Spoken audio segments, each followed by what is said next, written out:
Assalamualaikum warahmatullahi wabarakatuh.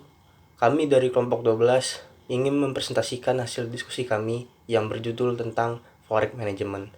Baiklah, sebelum kami mulai presentasi pagi hari ini, izin memperkenalkan diri terlebih dahulu. Perkenalkan, nama saya M. Vero Adansyah dan beserta kawan saya Ami Arianti Putri dan Nadila Fitriansyah.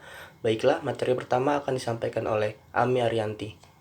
Baik, Assalamualaikum warahmatullahi wabarakatuh. Perkenalkan, nama saya Mia Rianti. Di sini saya akan membahas mengenai Forex Management. Forex merupakan perdagangan mata uang kedua negara yang nilainya berbeda dari waktu ke waktu. Forex Management adalah koordinasi pengelolaan aset dan liabilitas dalam berbagai valuta dalam usaha mengoptimalkan yield dan meminimalkan resiko. Jadi, Forex Management itu mencakup mengenai bagaimana cara menghindari atau meminimalisir risiko yang mungkin timbul dari sebuah transaksi dalam berbagai mata uang asing yang dilakukan oleh suatu bank. Pembahasan selanjutnya yaitu mengenai perlunya Forex Management. Jadi, pengelolaan transaksi yang bersumber dari berbagai currency membutuhkan pengelolaan yang cermat, akurat, dan juga tepat waktu. Oleh karena itu, forex management diharapkan dapat meminimalisir resiko-resiko yang mungkin akan terjadi. Adapun resiko yang timbul berupa resiko nilai tukar, resiko perubahan tingkat bunga, dan bahkan resiko likuiditas terhadap suatu currency. Kemudian terdapat beberapa sebab timbulnya forex management. Yang pertama yaitu karena adanya globalisasi perdagangan dunia. Yang kedua karena memenuhi kebutuhan likuiditas. Yang ketiga interdependensi internasional trading yaitu ekspor dan impor. Yang keempat setiap negara memiliki mata uang yang berbeda. Dan yang kelima sumber dana dalam falas. Dan yang keenam menghindari resiko kurs atau fluktuasi. Dan yang ketujuh karena mendapatkan keuntungan yang maksimal. Kemudian terdapat beberapa hal-hal penting dalam forex management. Agar pelaksanaan forex management dapat berjalan secara optimal, maka perlu dukungan dari berbagai aspek, mulai dari aspek sumber daya manusia atau SDM yang profesional yaitu analis dan dealer, serta pembuat kebijakan, sampai pada dukungan dari sisi backup atau transaksi yang dilakukan. Manajemen informasi sistem juga itu turut mendukung kelancaran dan keakurasian serta ketepatan dalam setiap kebijakan yang diambil oleh forex management. Baiklah, selanjutnya saya akan menjelaskan tentang jenis-jenis transaksi forex. Menurut Kasmir, ada 4 macam jenis transaksi forex. Yang pertama itu ada transaksi spot transaction. Dalam transaksi spot, biasanya penyerahan falas ditetapkan 2 hari kerja berikutnya. Misalnya kontrak jual beli falas ditutup tanggal 10, maka penyerahannya dilakukan tanggal 12. Yang kedua itu ada forward transaction. Dalam transaksi tunggak, penyerahan dilakukan beberapa hari mendatang, baik secara mingguan atau bulanan. Transaksi forage sering juga disebut transaksi berjangka karena memang memiliki jangka waktu yang tertentu.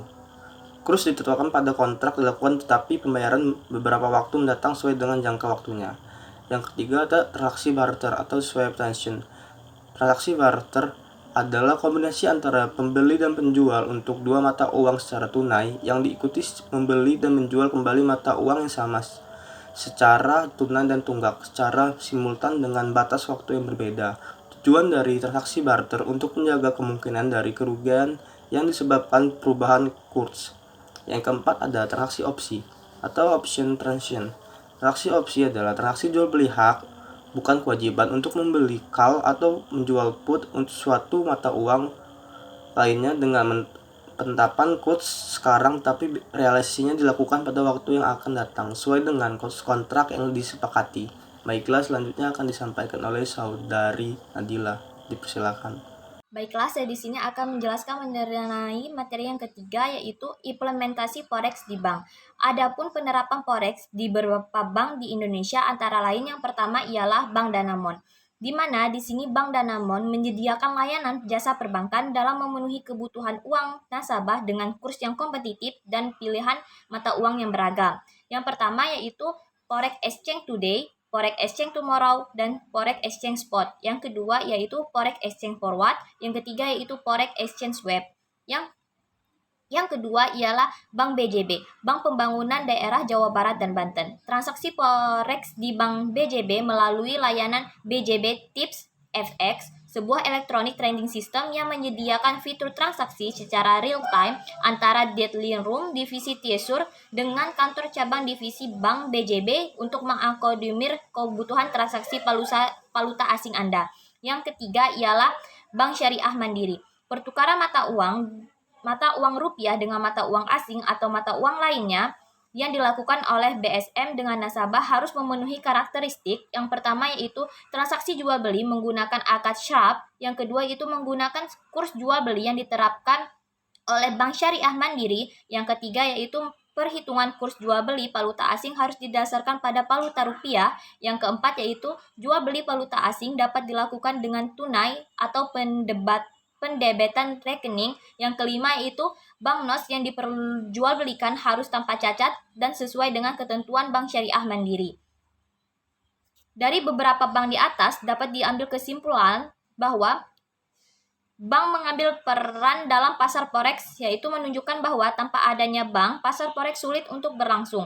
Perputaran mata uang secara global jika jumlahnya tidak terlalu besar, masyarakat yang menjalankan sistem jual beli valuta asing akan tetapi jumlahnya sangat besar, maka bank akan menjalankan transaksi tersebut. Mungkin hanya itu saja materi yang dapat kami sampaikan. Kurang lebihnya kami mohon maaf. Kepada Allah kami mohon ampun. Kami akhiri. Wabillahi taufiq wal hidayah. Wassalamualaikum warahmatullahi wabarakatuh.